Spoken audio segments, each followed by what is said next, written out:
¿Qué tal? ¿Cómo andan? Muy buenas noches. Bienvenidas, bienvenidos a QR, temporada 2025. Muchas gracias por habernos esperado estos minutitos y también estos días en el que estuvimos preparándonos para arrancar este año, para compartir este año aquí en el programa. Quiero contarles, antes de meternos en algunas definiciones, que recién, más allá de que venimos conversando todo este tiempo con todo el equipo de QR, recién ocurrió algo muy hermoso, que es que volvimos a entrar a un estudio, volvimos a tomar posiciones y había mucha sonrisa, muchos abrazos, porque teníamos muchas ganas de volver a estar juntos y juntas para poder compartir esto en un momento importante del día, sobre el cierre, tratarnos bien, tener cierta amorosidad en la comunicación, que es algo que se ha perdido, por lo menos que extrañamos. Y Hernán Lecher bautizó el estudio, por otra parte, porque si había un vaso de agua que tenía que ser volcado, lo volcó. Así que también es una muy buena señal. Bueno, en los agradecimientos a Editorial Perfil, me encantaría que de alguna manera recordemos nuestro contrato, nuestros valores, nuestros principios. Vamos a aprovechar estos minutitos para eso y ya nos metemos en el análisis del día y de una semana que se las trae. Editorial Perfil, esta organización, nos propone, nos invita a una pantalla plural, a una pantalla diversa, a una pantalla libre. Es mucha cosa por decir en estos tiempos. Déjenme decirles que nos sentimos privilegiados porque quizá muchos de nuestros colegas en este momento les encantaría que efectivamente sus lugares de trabajo fueran de esta manera. El periodismo está muy lastimado, y está muy lastimado, entre otras cosas, muchas vienen de arrastre, pero sobre todo en estos tiempos por algo que solemos denominar el sesgo confirmatorio. Es decir, eso que nos hace ir a buscar aquellas ideas, aquellas voces que de alguna manera ratifican lo que ya pensamos, nuestras ideas previas, nuestra emocionalidad en estos tiempos. El periodismo tiene que darle pelea, tiene que darle batalla a que la emoción le ganó al argumento. Y no es sencillo desarmar todo eso, y esa es parte de la invitación de QR. El periodismo está lastimado, entre otras cosas por el sesgo de confirmación, pero el periodismo no está muerto. Y la profesionalidad y la mirada crítica hacen o siguen haciendo de la comunicación política, de la comunicación social, uno de los sesgos más importantes, una de las características más importantes de nuestra vida democrática. Enseguida volvemos a la democracia que tenemos por estos tiempos. QR, ustedes ya saben, tiene un punto de vista definido. Tenemos nuestra manera de ver el mundo. Tenemos nuestra subjetividad. Hay cosas que nos parecen bien, hay otras cosas que no nos parecen. También hay otras cosas que directamente nos preocupan y tenemos una mirada muy crítica sobre esas cuestiones. Ahora, QR busca permanentemente distintas miradas, distintas ideas. Estamos abiertos a que alguien nos pueda decir algo distinto a esa manera de ver el mundo, a nuestros valores, y eso sentimos que nos hace crecer, nos pone en juego de alguna manera, nos invita a tratar de bajar la defensa, de bajar la guardia y estar muy activos en la escucha de quien piensa distinto. Eso nos lleva directamente al lugar del otro. Y estamos en un problema en estos tiempos, porque el otro es un enemigo. De alguna forma nos han hecho creer que el que no piensa como nosotros, y cuando digo nosotros no digo QR, digo ustedes también. Piensen ustedes en cada otro que ustedes conocen. Bueno, el otro se convirtió en un enemigo. El otro se convirtió en alguien que cuando habla ya me quiere convencer, que no tiene una mirada genuina respecto de lo que expresa. Y entonces ahí empezamos en una batalla que nos ha llevado por caminos realmente muy lastimosos y que nos preocupa mucho aquí en QR.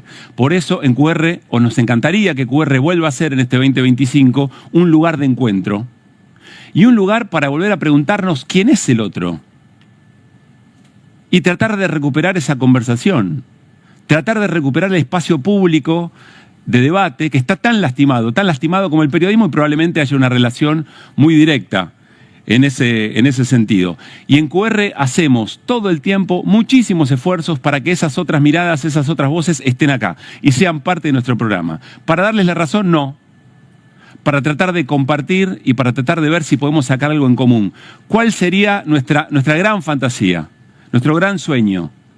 Que cuando alguien nos diga algo distinto de lo que ya pensábamos, seamos capaces de reconocer, che, mirá, la verdad que esto que acaba de decir me abre algún interrogante sobre todo lo que yo ya creía.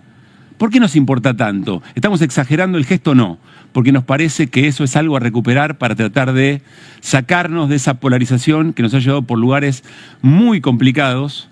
Perdimos argumento y de alguna manera de ahí nacen los discursos de odio, los discursos de enemistad, los discursos de violencia que están entre nosotros y nosotras e insistimos, de alguna forma nos sentimos parte en este periodismo malherido, pero que no está muerto. Hoy por la mañana, Jorge Fontevecchia, en su editorial, en nuestra pantalla hermana, NET, dejó una pregunta, que es una pregunta muy importante, que nos desafía muchísimo si la aceptamos y hacemos el ejercicio de contestarla. Y nos vamos metiendo en las cosas de este tiempo. Jorge Fontevecchia se preguntó, ¿qué ves cuando reprimen a una jubilada? ¿Qué ves cuando reprimen a una jubilada? Y seguramente, y está a la vista, vemos cosas distintas. No quiero entrar en hipótesis, saben a qué me refiero, pero la pregunta es una pregunta interesantísima. Animémonos a bajar un poco la guardia, animémonos a pensar, no dejar de sentir, porque la emoción es parte, pero si la emoción nos domina a la hora de intercambiar, tenemos un problema serio. Asumamos el riesgo de la otra mirada, sin dejar nuestras convicciones de lado, por supuesto. Y alguien decía, Lucy Caballero, en una charla, en una feria del libro de derechos humanos que se hizo en la Exesma, entre viernes y sábado, Lucy Caballero se propone algo en esto de la emocionalidad que nos gobierna, antes que las ideas. Dice, ¿qué es lo que nos emociona ahora? ¿Qué es lo que nos emociona de un tiempo a esta parte? ¿O qué puede volver a emocionarnos en todo caso para volver a generar ese encuentro con la idea, ese encuentro con el argumento y dejar de lado cosas que nos ponen en veredas opuestas de tal forma que no podemos ni siquiera dialogar? Bueno, arrancamos QR en una semana que no es cualquiera, porque es una semana donde se vuelve a editar, se reedita el vínculo entre Palacio y calle, porque tendremos esta semana sesiones en el Congreso muy importantes y porque tendremos esta semana también otra vez Calle protestando por el ajuste. Calle que lógicamente reacciona frente a políticas de ajuste. No es una caracterización de QR, es algo que el presidente se jacta, es una de sus principales banderas. El ajuste más importante de la historia de nuestro país. Bueno, era de cajón que si hay ajuste iba a haber calle. Y también era de cajón que si hay calle hay represión. Porque ese ajuste es parte de un modelo que tiene que mantener la protesta a raya. Y entonces otra vez tendremos esta semana, veremos, por lo que dice el gobierno, otra vez habrá represión. Pero hay una ciudadanía que la desafía y que dice no nos van a amedrentar. Hay una frase muy importante, muy interesante de Florial Gorini, que dice, la recuerda siempre Carlos Heller, que dice, un mundo mejor es posible si la gente quisiera y si se anima a luchar por ello. Todas estas definiciones están en esta semana donde arrancamos, la historia no empieza cuando nosotros llegamos aquí a este año 2025, pero es una semana muy emblemática en este sentido. Decíamos, si hay calle, si hay ajuste hay calle, si hay calle hay represión. La represión aparece porque quiere sostener el modelo. Si hay un modelo de estas características, de cajón que vuelve al Fondo Monetario Internacional. Esta semana también se va a discutir en el Congreso un nuevo acuerdo con el Fondo Monetario Internacional y ahí está la pregunta sobre a qué altura está la política argentina para sostener un acuerdo con el Fondo Monetario Internacional enviado por decreto por un gobierno, salteando una ley que dice exactamente lo contrario. Más allá de las valoraciones, esto es lo que está en juego en esta semana y va a ser muy interesante empezar a vivirla desde este lunes con todo el equipo de QR. Y finalmente, estamos en un año electoral. Haremos QR 2025 en un año electoral. Las elecciones son parte esencial del sistema democrático. Pero hay quien dice en este tiempo, bueno, es una formalidad de la democracia. Pero la democracia tiene otras dimensiones en donde tiene que hacerse efectiva. Y eso nos conduce a una pregunta que circula entre nosotros y nosotras desde hace un tiempo con mucha fuerza. Alrededor del Estado de Derecho. ¿Hay Estado de Derecho? ¿Estamos en un Estado de Derecho en la Argentina? Hay quienes dicen que no, que esto ya no es un sesgo autoritario del gobierno de Javier Milei, y hay quienes dicen, pará, guardemos un poco de definiciones para cosas mucho peores que podrían llegar a ocurrir. La historia argentina lo va a recordar el próximo 24 de marzo. Bueno, más allá de ese debate, lo que es dramático o dramática es la pregunta. Estamos en un momento en que nos preguntamos si puede haber un debate sobre si tenemos un Estado de Derecho o no en la Argentina. Y entonces, el año electoral, la formalidad de las elecciones en la democracia convive también con esa pregunta, y vamos a ver cómo se comporta la sociedad argentina frente a ese punto. Finalmente, estamos muy, pero muy contentos como equipo de estar aquí en Bravo TV. Sentimos un entusiasmo por la épica, desde este lugar construir un nuevo punto de referencia cuando las referencias en este momento en la Argentina están muy desenfocadas. Bienvenidas, bienvenidos a QR. Arrancamos con las voces del día. Hay que ganarle al derrotismo interno para poder derrotar a los gobiernos que nos quieren silenciar.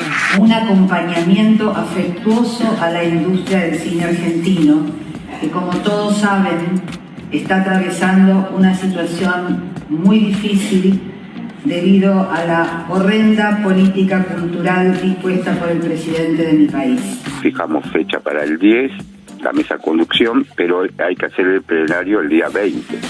Y ahí se va a definir. El gobierno sigue insistiendo en la postura de no querer parar los despidos y sobre todo no querer firmar aumentos y todo lo que pasa. El Papa hablaba de una eutanasia encubierta. Si sacaste los comederos comunitarios y después el que organiza todo el territorio son los narcotraficantes, ese es el modelo de narcoestado, anarcocapitalista, que ellos están planteando. Yo no quiero un país así. En el caso de Grillo fue la consecuencia de un evento que se generó en esas circunstancias. Eso obviamente no fue deseado, no fue impulsado, fue un accidente si se quiere. La voluntad de vencer el populismo en la provincia de Buenos Aires, de que haya un cambio profundo, de integrar más actores, no solamente... ¿Pero se fusionan, diputado? ¿Se fusionan? ¿Es absorbido el PRO? No, es una integración. Como dijo alguien por ahí, son armas de creación masiva. Y él tenía un arma de creación masiva, solamente una cámara fotográfica. Cristina me llamó, muy emocionada, llorando, y que también ella le cayó la ficha de lo que le podía haber pasado si le hubiera salido la bala, ¿no? ¿Es un derecho quemar un patrullero? ¿Es un derecho romper todas las veredas y destruir todo? ¿Eso es un derecho? Bueno, esta jueza tiene, digamos, el Código Penal, la Constitución, no sé qué Constitución lee, debe de leer la Constitución de Venezuela.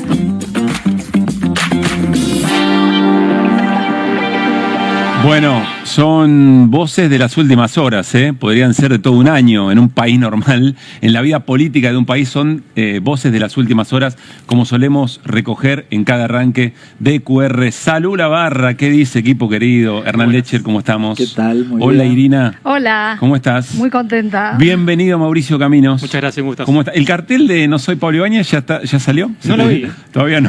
Le mandamos un saludo a Pablo. Le mandamos un saludo al querido Pablo Ibáñez y bienvenido en serio, Mauri. Muchas gracias. ¿Cómo anda Martín Granowski? ¿Cómo está usted, Caruso? ¿Todo bien? Equipo completo hoy. Los extrañaba. No, yo también los extrañaba mucho. Y me di cuenta cuando entramos y nos empezamos a toquetear un poquito, que había ahí un afecto suspendido. Bueno, arrancamos con todo el equipo, después por supuesto iremos en la semana rotando y estamos, insisto, muy pero muy contentos como grupo de estar aquí en Bravo TV. Yo sé que quieren agarrarse de las definiciones de Patricia Bullrich, de lo último de Patricia Bullrich. Déjenme decir qué lindo lo de Moyo, siempre bien, ¿no? Sí. Moyo siempre jugado, siempre aparece y él también tiene un arma de construcción masiva. Siempre de creación. De creación masiva, sí. Eso dijo. Sí, siempre con el arte además, ¿no? Contándolo, uno diría de otra forma, diría lo mismo. Sí. Qué virtuoso, hasta cómo dice eso es llamativo. Y elige poner el cuerpo en el lugar que representa. Sabe que es muy escuchado, sabe que puede llegar, como decíamos en el arranque, a distintas voces, a distintas miradas y se juega. Dice, acá hay una lectura que hay que hacer más allá de cómo pensemos las cosas. Quiero decirles, antes de seguir repasando las voces, ya está Eduardo Aliberti para charlar con nosotros, enseguida lo invitamos, para que nos cuente qué es lo que está mirando. Sobre todo el momento del gobierno, entró dentro de un punto de inflexión, diría Cristina Fernández de Kirchner. Se le dio vuelta el reloj de arena al gobierno y al presidente Javier Milei, y sobre todo cómo está viendo a la oposición en este tramo. Reapareció Massa en las últimas horas, después de muchísimo silencio, el candidato a presidente de la opción que perdió, es decir, del Frente de Unión por la Patria en su momento, y dejó cosas. Metámonos, Irina, si querés, me parece en lo más importante, esa información que vos manejás. ¿Qué es lo que se sabe? ¿Cuáles son las últimas novedades en torno a las causas iniciadas en el marco de la represión por parte del gobierno? Bueno, la primera pregunta que uno se hace es, ¿alguien está investigando quién le disparó a Pablo Grillo? ¿Alguien está investigando quién golpeó a Beatriz Blanco? ¿Alguien está investigando? Beatriz Blanco es la jubilada golpeada por el policía. Exactamente. ¿Alguien está investigando todo ese despliegue represivo que hubo y que vimos la semana pasada? Bueno, denuncias hay un montón, pero a esta hora me animo a decirte que no estaría tan segura de que alguien esté investigando, excepto organizaciones de la sociedad civil que están juntando material, que han aportado fotoperiodistas, reporteros gráficos, gente que estaba en las calles, ¿no? Sí. Me refiero al mapa de la policía. Quiero decir, la sociedad civil está haciendo por ahora lo que el Poder Judicial no hace. Repasemos un momento, ¿quién es mapa de la policía? ¿Qué organizaciones son o algunas de ellas? Porque para el gran público es toda una novedad, digamos. Mira, por lo pronto es Crisis, la revista, ¿no? Sí. Integra el mapa de la policía. También, el CELS creo que está también, ¿no? El CELS está, la Asociación contra la Violencia Institucional. En el último informe hay que decir que Sabina Fredrik tuvo una participación muy importante. En el último informe que hoy estuvo circulando, donde se identifica a un gendarme que posiblemente haya sido el que disparó. Guerrero de apellido. Bueno, cosas que Patricia Bullrich viene negando, además de defender la forma en que se disparó. Pero subrayo esto, ¿no? Desde la semana pasada, que hay varias denuncias, tenés 8 denuncias que son contra el gobierno y que comprometen a las fuerzas de seguridad y a Patricia Bullrich. Y tenés también las contradenuncias del gobierno. Sí. Ahora, están bailando por Comodoro Pi, ¿no? Están circulando y son una papa caliente que nadie termina de agarrar. A punto tal que la causa, que a mi ver es una de las principales, que es justamente donde se plantea qué pasó con Pablo Grillo, y que lo plantea además la Procuraduría de Violencia Institucional, después se suman el CELS y otros. Esa causa le tocó a Servini, vino a María Servini, a la jueza federal, fue y vino 2 veces, volvió a la justicia, en realidad fue a la justicia ordinaria, le volvió a Servini, hizo todo ese paseo que se hace habitualmente para hacer tiempo, y Servini la terminó hoy mandando a otro juzgado federal. Hoy, al juzgado federal número 12 que subroga Ariel Lijo. Bueno, vamos a ver. Ariel Lijo, que no está en una posición, digamos, cómoda como para estar tomando decisiones en este momento respecto a algo tan delicado. O sí, en realidad, claro. ¿No? Bueno, sí. Bienvenida a la causa es un elemento más del modo en que el hijo ha construido su tiempismo para determinadas causas. Vale más que la tenga pendiente o a la firma que efectivamente ejecute o tome una decisión. Un ratito con Mauri Camino vamos a hablar, porque el próximo jueves puede haber novedades respecto a la integración del hijo de García Mansilla en la Corte. Antes de seguir, Iri, me gustaría que veamos definiciones de Patricia Bullrich, que como recién decía Irina, y frente a una enorme cantidad de pericias que demuestran, entre otras cosas, que esa munición de gas lacrimógeno fue disparada no a 45 grados, como dice la regla operativa, sino apuntando en horizontal. Sin embargo, Patricia Bullrich sigue insistiendo con que esa munición rebotó, que después pegó en una valla, en algún momento hasta dudó. ¿Será la munición la que impactó en Pablo Grillo o en realidad era algo que se desprendió del lugar donde... Bueno, una cosa muy llamativa, casi que nos hace pensar que las fake news son un problema menor. Porque acá se trata de cosas muy flagrantes que ya tienen confirmación y la construcción de un argumento sobre eso. Pero veamos lo que dijo Bullrich en las últimas horas sobre esto. Y vamos a actuar en contra de esta jueza que ha decidido liberar a violentos que ayer quisieron desestabilizar a nuestro país y a nuestro gobierno. Bien, allí Patricia Bullrich, el agregado sobre todo esto, la denuncia contra la jueza Andrade, que es la que liberó a las personas que estaban detenidas. Ya conocemos la historia. Eso, Pablo, perdón, eso se llama huir. ¿Por qué? No sé si hacia adelante siquiera, porque Patricia Bullrich está huyendo claramente. ¿En qué sentido? No sé si huye de las causas, porque como bien decía Irina, la sociedad civil le está investigando. Ahora, Jocostegui y Santillán también la sociedad civil y los fotoperiodistas fueron los primeros que investigaron. Nosotros recibimos en Página 12 al día siguiente a alguien que en el momento había sacado la foto de cómo lo mataban a Costecchi en la estación de Avellaneda. Además, y el mismo día, ¿te acordás, Irina? El mismo día, Laura Vales, Vicky Gisbert, en la propia redacción, habían reconstruido y después vino la justicia. Así que yo en esto le tengo confianza, no estoy elogiando a la morosidad, para decirlo suavemente, del Poder Judicial. Pero le tengo confianza a la sociedad civil enojada. Y además le tengo confianza a otra cosa y el gobierno debería mirarlo. No lo mira porque lo minimiza o porque no tiene experiencia en eso. O sea que hoy... Cuando los fotoperiodistas se enojaron en la historia de este país, agarrate si los fotoperiodistas se enojan con vos. Y tienen razón. Y son obsesivos, obsesivas, seguidores, seguidoras. Está todos los fotos-periodistas de Argentina y las fotos periodistas de la Argentina en este momento buscando elementos y fotogramas cuadrito por cuadrito, y así salió el suboficial de la Gendarmería, y así salió él, vaya a saber qué rol tiene en la Policía Federal, que empujó a Beatriz Blanco, y así se va sabiendo la verdad. Sí, Mauricio. Sí, no solo el mapa de la policía es un trabajo. Recordemos que el sábado de La Nación, digo, si uno quiere dar señales, ¿no? de cómo el gobierno se para, ¿no? Y qué pasa con el contrarrelato, ¿no? Oficial. La Nación hizo un trabajo espectacular también con sus fotógrafos, un poco demostrando lo que subimos hoy y un poco lo que ya también había adelantado el mapa de la policía el miércoles a la noche, el jueves, de que ese disparo del gas lacrimógeno fue en línea recta y no fue en 45. Curva, claro, como antes de seguir con Irina, hoy Cora Gamarnik en la 530 dijo algo que me pareció muy interesante sobre el rol del fotoperiodismo. Ustedes saben que ella es una investigadora y ha trabajado mucho en la relación de la fotografía del arte y la política en la historia argentina. Dijo, en la Argentina hay un sistema de impunidad, pero la acción colectiva, lo que decía Martín, la acción colectiva siempre termina por torcerle el brazo aún a ese sistema de impunidad. Me parece que redondea muchos conceptos importantes. Pero ella es científica y familiar de Pablo. Es la tía de Pablo Grillo. Sí. Exacto, ella es científica. Los fotoperiodistas en este caso son científicos, investigan con un rigor increíble y con mucha tenacidad. Sí, Sí, lo que quería decir respecto de esto es que por toda esta razón, periodistas, reporteros gráficos, fotoperiodistas se han convertido en el blanco predilecto de Patricia Bullrich, ya desde el gobierno de Mauricio Macri.